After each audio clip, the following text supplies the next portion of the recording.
Already, many things have been learned from the Dos Pilas ruins. This overgrown field was once the heart of a pulsing city. At its height, as many as 10,000 people may have lived in Dos Pilas and the surrounding countryside.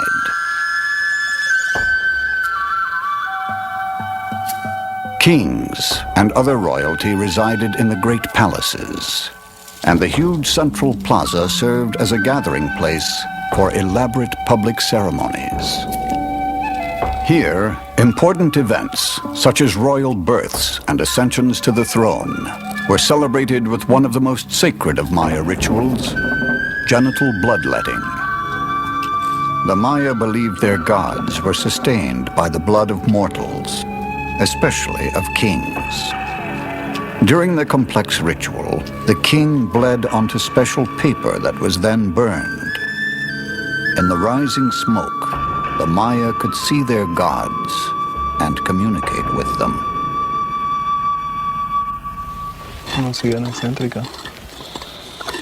Evidence of the Maya obsession with blood has been found throughout Dos Pilas. These intricately carved tools are thought to be blades used in bloodletting and sacrificial ceremonies. Religious rituals not only took place before huge crowds in the plaza, smaller ceremonies were held underground, in caves. Demmer's team discovered so many caves beneath Dos Pilas that specialist Jem Brady was brought in to assist in their exploration. The first time I walked in the cave was an amazing experience, because this is the kind of site that a cave archaeologist dreams about. This is what you're always looking for. This is what you're always hoping to find. When you walk in and you're the first person there for 1,200 years, and it's just the way they left it, everything intact. Okay. Here we are. Watch your head. It's a narrow one. Oh, look at this. Isn't this something? Incredible. So powerful. Be careful that you can see it's cracked. Yeah, it's... Remnants of ceremonies performed over 1,000 years ago lie exactly as they were left.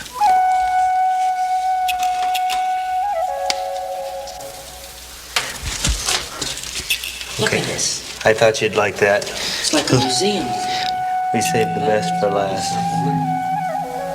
Perfectly preserved. It's gorgeous. Let me see it. Great. Look at this.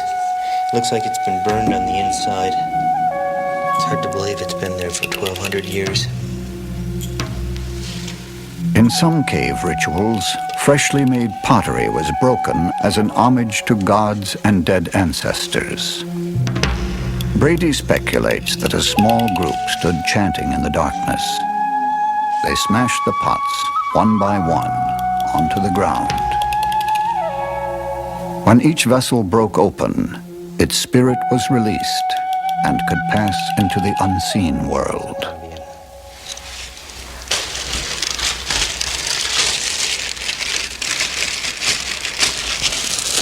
Okay. Alejandro?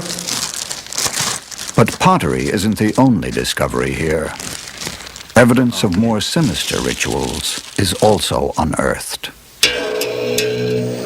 The bones are very interesting in the cave, not because they're unusual. That's quite common to have remains of human beings. What is surprising is the quantity that appears to be showing up. They speak of human sacrifice within caves. It'll probably turn out to be the most individuals ever reported from a Maya cave. It's thought that human sacrifice was practiced to appease the gods and celebrate victory in battle.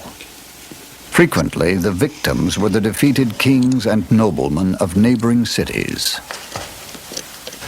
And not 5. These royal sacrifices were often recorded on monuments, such as the hieroglyphic stairway.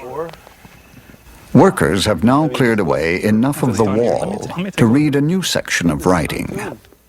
Look, and there it is. It's like untuned. Yeah, this Arthur refers to a kind of altar. Some of the hieroglyphs here have never been seen before. And look, it's a There's step. a stairway. It's a That's step. Yeah, that's Yeah, that's 2 steps. That's With the a- This is pyramid. the actual name of this stairway. Look, Steve.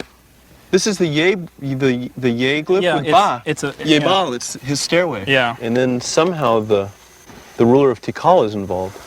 But here, the important thing is the alliance has got something to do with war against Tikal. And The obviously carvings reveal that the king of Tikal was captured and sacrificed, but his city was not seized. This is a Yahoo. During this period, battles were seldom waged to gain territory. Instead, war was a bloody game played by kings. Saldo, hola. ¿Qué tiene? What you got here? Look at this. It's some kind of a throne. Look how incredible the sculpture is. Initially, it seems that Maya warfare was ritualized. Judging from the monuments and the hieroglyphics, it seems that one of the principal purposes of war was to capture a king from another center and to sacrifice him with great fanfare, and then to erect monuments throughout your kingdom bragging about it.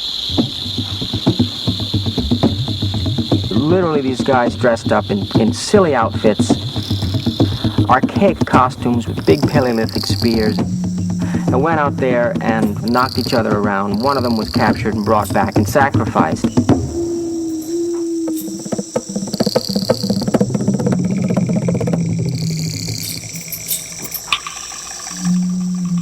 These carryings on of the elite probably didn't affect your average farmer very much, probably didn't affect the landscape very much. But the very nature of Maya warfare was changing. By the time of ruler 2, Dos Pilos was actually taking over other kingdoms. ¿De dónde salió esto? Demarest is excavating what he believes to be the tomb of ruler 2, searching for more evidence of the changes in warfare that mark his reign. Royal captives were still sacrificed, but war could now be used to build empires. According to the hieroglyphs, ruler 2 died in 726 AD, but the taste for conquest did not die with him.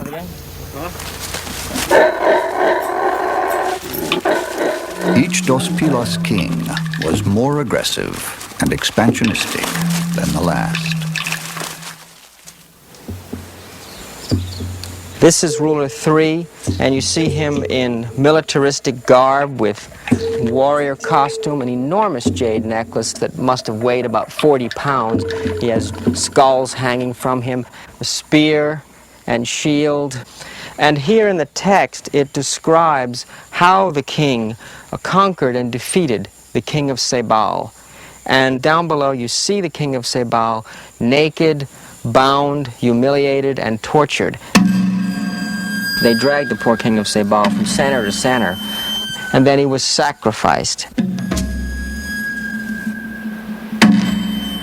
Conquest